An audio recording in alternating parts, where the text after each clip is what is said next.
Un tout petit pruneau. Je lui dirai ce soir à Monsieur Cyrano. Non, il va se moquer. Il dira que les notes sont très coquettes. Très gourmande et très bonne. N'est-ce pas, Sœur Marguerite de Jésus, qui vient de s'amener depuis 10 jours, 10 ans, et plus, depuis que sa cousine, le béquin de toile, monta son béquin depuis 14 ans, et plus, donc... Lui seul depuis qu'elle a pris chambre de se croître, s'est distrait un chagrin qui ne veut pas décroître. Il est si amusant. Il nous fait rire. Il nous taquine. Il est si gentil. Mais nous fabriquons des pâtes d'Angélique pour lui. Oh, mais ce n'est pas un très bon catholique. Oh, nous le convertirons. Ah oui. Mes enfants, ne le tourmentez pas, il viendrait moi peut-être. Mais Dieu doit bien le connaître. Oh, mais chaque samedi, quand il vient d'un air fier, il me dit « J'ai fait gras à ma sœur hier. » Ah, il vous dit cela? Eh bien, la fois dernière, il n'avait pas mangé depuis 12 jours. Ma mère. Il est pauvre. Mais qui vous l'a dit? Monsieur Lebret. Et on ne le secourt pas? Non, il se fâcherait. Allons, il faut partir. Madame Madeleine, avec un visiteur dans le parc, se promène. C'est le dit maréchal de Gramont. Oui, je crois. Il n'est pas venu la voir depuis des mois. Mais il est très pris. Ah oui, la cour. Oh oui, il est con. Les soins du monde. Vous demeurez ici, vainement blonde, toujours en deuil, Toujours. aussi fidèle. Aussi. Vous m'avez pardonné? Puisque je suis ici. Vraiment, c'était un être. Ah, il fallait le connaître. Ah, il fallait. Je l'ai trop peu connu peut-être. Et son dernier billet sur votre cœur, toujours? Comme un doux scapulaire et point ce velours. Même mort, vous l'aimez. Quelquefois, j'ai l'impression qu'il n'est mort qu'à moitié. Que nos cœurs sont ensemble, que son amour flotte autour de moi, vivant. Est-ce que Cyrano vient vous voir? Oui, il vient, c'est régulier. Ce vieil ami, pour moi, remplace les gazettes. Sous cet arbre où vous êtes, on place un fauteuil s'il fait beau. Je l'attends en brodant, l'heure sonne. Et quand l'heure a sonné, j'entends, car je ne tourne plus même le fond, sa canne descendre le plaid. Il s'assied. Il ricane de ma tapisserie éternelle. Il me fait la gazette de la semaine et... Oh, tiens, je crois que j'entends le maître. Oh, comment va notre ami? Mal. Oh. Il exagère. Tout ce que j'ai prédit, l'abandon, la misère. Ces épîtres lui font des ennemis nouveaux qui attaquent les faux nobles, les faux plagiats, les faux braves, les faux dévots, tout le monde. Oh. Mais son épée inspire une terreur profonde. On ne viendra jamais à bout de lui. Qui sait? Ce que je crains, ce n'est pas les attaques, mais la solitude, la famine. C'est décembre entrant à pas de loup dans son obscure chambre. Voilà les spadassins qui plutôt le tueront. Il sert chaque jour d'un cran son saturon, son pauvre nez a pris des tons de vieil ivoire. Il lui reste un habit de serge noir. Ah, celui-là n'est pas parvenu. C'est égal, ne le plaignez pas trop. Monsieur le maréchal. Ne le plaignez pas trop, il a vécu son pacte, aussi libre dans sa pensée que dans ses actes. Monsieur le duc. Je sais que tout, il n'a rien, mais je lui serrerai bien volontiers la main. Adieu. Je vous conduis. Oui, voyez-vous, parfois, je l'envie. Lorsqu'on a trop réussi sa vie, voyez-vous, l'on sent, n'ayant rien fait, mon Dieu, de vraiment mal, 1000 petits dégoûts de soi, dont le total ne fait pas un remords, mais une gêne obscure. Et les manteaux des ducs traînent dans leur fourrure, pendant que des grandeurs on monte les degrés, un bruit d'illusion sèche et de regret. Comme votre robe de deuil, quand vous montez lentement vers ses portes, traîne des feuilles mortes. Vous voilà bien rêveur. Eh oui. Monsieur Lebret, vous permettez un mot. C'est vrai, nul ne souhaite attaquer votre ami, mais beaucoup l'ont en haine. Quelqu'un me disait hier au jeu chez la reine, ce Cyrano pourrait mourir d'un accident. Ah. Oui, qu'il sorte peu, qu'il soit prudent. Prudent. Qu'est-ce? Je vais l'avertir. Il va venir. Oui, mais... Qu'il soit prudent. Madame, Monsieur Raguenon voudrait vous voir. Qu'on le laisse entrer. Il vient crier misère. Étant un jour parti pour être auteur, il fut tour à tour chantre, Bedeau, perruquier, étuviste, acteur. maître de théâtre. Aujourd'hui, que pourrait-il bien être? Oh, madame! Ah, Raguenon, Monsieur! racontez-vous malheur à Lebrette, je reviens. Madame! Oh, puisque vous êtes seul, j'ai vieux qu'elle ignore. J'allais voir votre ami tantôt lorsque je le vois qui sort. J'étais à 20 pas de chez lui. Il va passer le coin de la rue, je veux le joindre. Je cours lorsque d'une fenêtre sous laquelle il passait, est-ce un hasard? Peut-être, un laquais laisse choir une pièce de bois. Et lâche, Cyrano! J'arrive et je le vois. Il est mort? Non, mais je l'ai affreux. emmené chez lui, dans sa chambre. Ah, sa chambre, il faut voir se réduire. Il souffre?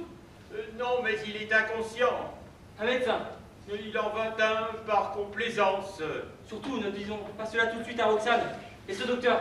Il a parlé, ou je ne sais plus, moi, de fièvre, de ménage. Ah, si vous le voyez, la tête entre les linges. Mais courons vite, c'est qu'il n'y a personne à son chevet et il pourrait mourir s'il se levait. Passons par là, c'est plus court par la chapelle. Monsieur Lebret? Monsieur Lebret part quand on l'appelle? Qu'est-ce encore que cette histoire avec ce bon Raguenon? Dieu, que ma tristesse me sourit. Que ce dernier jour de septembre est au cours. Elle qu'avril offusque se laisse décider par les témoins. Voici le fauteuil classique où doit s'installer mon vieil ami. C'est le meilleur du parloir. Merci ma sœur. Il va venir. L'heure sonne. L'heure a sonné? Ceci m'étonne. Serait-il en retard pour la première fois? Mes écheveaux, là. La sœur Tourière doit l'exhorter à la pénitence. Mon dé, ah là, je le vois. Voilà, ça y est, elle l'exhorte. Il ne devrait plus tarder maintenant. Oh tiens, une feuille morte. D'ailleurs, rien ne pourrait l'empêcher... Mes ciseaux! Ah, là, dans mon sac. Rien ne pourrait l'empêcher de venir. Monsieur de Bergerac. Qu'est-ce que je disais? Ah, ces teintes fanées, comment les rassortir? Depuis 14 années, en retard pour la première fois? Oui, j'enrage. Je fus mis en retard, veulent toujours, Ah oui, et par? par une visite inopportune. Quelque fâcheux? Cousine, c'était une fâcheuse. Vous l'avez renvoyé? Oui, j'ai dit, excusez-moi, mais c'est aujourd'hui samedi, jour où je dois me rendre en certaine demeure. Rien ne m'y fait manquer, repasser dans une heure.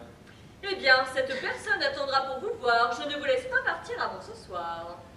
Peut-être un peu plus tôt faudra-t-il que je parte. Vous ne taquinez pas Sœur Marthe? Si, sœur Marthe, approchez. Ah, vos yeux toujours baissés. Mais... Oh, ce n'est rien. Hier, j'ai fait gras. Oui, je sais. C'est pour cela qu'il est si pâle. Au réfectoire ce soir, vous viendrez boire un grand bol de bouillon. Ah, vous voilà un peu raisonnable aujourd'hui. Elle essaye de vous convertir? Oh, je m'en garde. Tiens, c'est vrai, vous si satement bavarde, vous ne prêchez pas aujourd'hui? C'est étonnant. Sabre de bois, je vais vous étonner.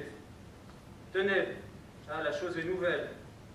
Je vous permets ce soir de prier pour moi à la chapelle. Oh oh! Ah, sœur Marthe est dans la stupéfaction. Oh, mais je n'ai pas attendu votre permission. Du diable tapisserie, si je vois ta faim. J'attendais cette plaisanterie. Les feuilles, Elles sont d'un blond vénitien. Regardez-les tomber. comme elles tombent bien, dans ce trajet si court de la branche à la terre, comme elles savent mettre une beauté dernière. Et malgré leur terreur de pourrir sur le sol, ils veulent que cette chute ait la grâce d'un dernier vol. Mélancolique, vous? Mais pas du tout, Roxane. Alors, laissez tomber les feuilles et racontez-moi plutôt ce qu'il y a de neuf. Ma gazette. La voici.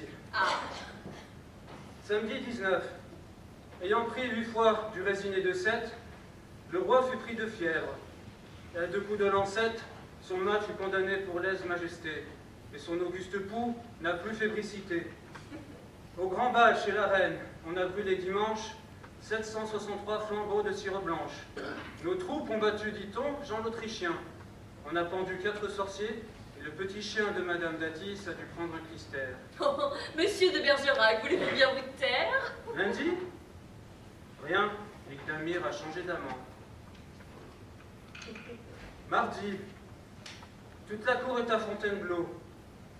Mercredi, de la Mongla au comte de Fiesque, non. Jeudi, Mancini, reine de France, ou presque. Vendredi, la Mongla de Fiesque dit oui. Samedi, Hein? Il est évanoui? Cyrano? qu'est-ce ce qu'il y a? Laissez-moi, Mais pourtant... ce n'est rien. C'est ma blessure d'Arras. Vous savez, quelquefois, elle me... Ça va finir, d'ailleurs. C'est fini. Oui, je sais. Chacun de nous a ses blessures. Moi, j'ai la mienne. Toujours vive, elle est là, cette blessure ancienne. Elle est là, sur cette lettre où de papier jaunissant, on peut voir encore des larmes et du sang. Sa lettre, ne m'avez-vous pas dit qu'un jour, vous me la feriez lire? Oui, vous voulez la lire? Oui, je veux. Tenez, lisez. Je peux ouvrir? Oui.